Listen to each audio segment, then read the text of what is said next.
Meantime, on Sunday, Vice President Kamala Harris campaigned in Pennsylvania, crisscrossing Philadelphia, the biggest city in the biggest battleground state, to rally for voters there. I see faith in action all over. Everywhere I go, I see remarkable acts. I see a nation determined to turn the page on hatred and division. Obviously, the goal is to win, but the goal also for me, and I know for all of us, is in this process to build community, right? To build coalitions, to remind people that we're all in this together. Do we believe in the promise of America? And are we ready to fight for it? All right, let's get you to Detroit. You're looking at Nidia Cavazos with more on the Harris campaign. Nidia, despite how the Harris campaign describes Trump, the polls are effectively tied. What are the latest comments toward Trump's Madison Square Garden controversy? You're exactly right that after all of this time and the efforts from the Harris campaign, the reality is that both races are still tied. And in response to yesterday, the Harris campaign is responding by directly contrasting what was happening on the trail for both campaigns. On one hand, we had these comments that were intended to be a joke at the Trump rally by the comedian. But on the other hand, they had Harris campaigning in Pennsylvania, and she was directly targeting Puerto Ricans in the mainland U.S. by unveiling a proposal that's intended to benefit the island, including reliable access to affordable electricity. And so Harris was campaigning and directly speaking to Puerto Rico. And so this is what Puerto Ricans, and this is what they've been responding to by directly contrasting what both campaigns were at yesterday, especially in Pennsylvania. And after the controversial comments about Puerto Rico, megastar Bad Bunny, who hails from the American island, endorsed Harris. How consequential is that? This is a really big endorsement for the Harris campaign, and they've long been working to try to achieve this. And this has given Bad Bunny's popularity across the world, and especially among the Latino population. And so this can only further strengthen Harris's ties and inroads with the Latino community. And so when we speak about the Puerto Rican descent from, Bad Bunny as Puerto Rican, this especially helps with this critical voting group, especially when we talk about Pennsylvania, when we know there's a large Puerto Rican population. And this is exactly what Harris was trying to do yesterday, directly speak to them.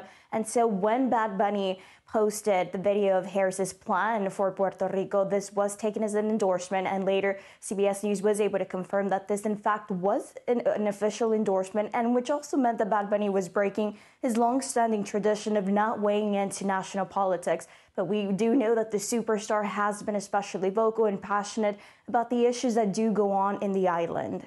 Now, Harris's Sunday blitz in Philly was after singer Beyonce and former First Lady Michelle Obama highlighted concerns about reproductive rights, and that was during some other rallies, which included Texas over the weekend. Harris has said as president she would sign a bill if Congress moves to restore federal protections for abortion. But we want to share this clip in an interview with CBS News' Norah O'Donnell because she was pressed for specifics on that plan. Let's see what she said. And you have been clear that that is a priority. But what you have not been clear on is what that bill would look like. You've talked about restoring Roe versus Wade. But I am very clear. But you've not said what restrictions you would support. Let's put back in place Roe versus Wade. This was not an issue. When Roe versus Wade was intact for 50 years, half a century. So let's discuss that more. What do we know about Harris's plan?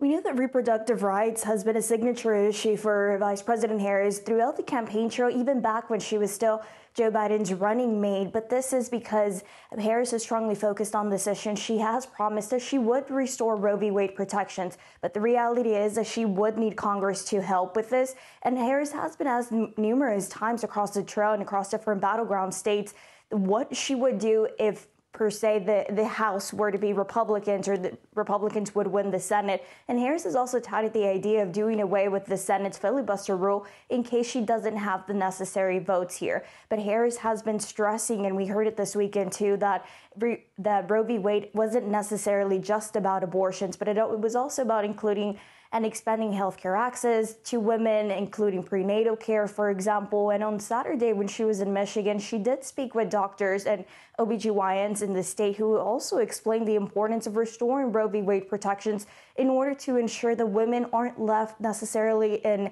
healthcare deserts in states that do have abortion bans. All right, Nidia Cavazos waking up with us today from Detroit. Thanks so much. Watch Election Night with the CBS News team live from our election headquarters here in New York and with our team spread out across the country. Join us for real-time results, analysis, and exclusive polling.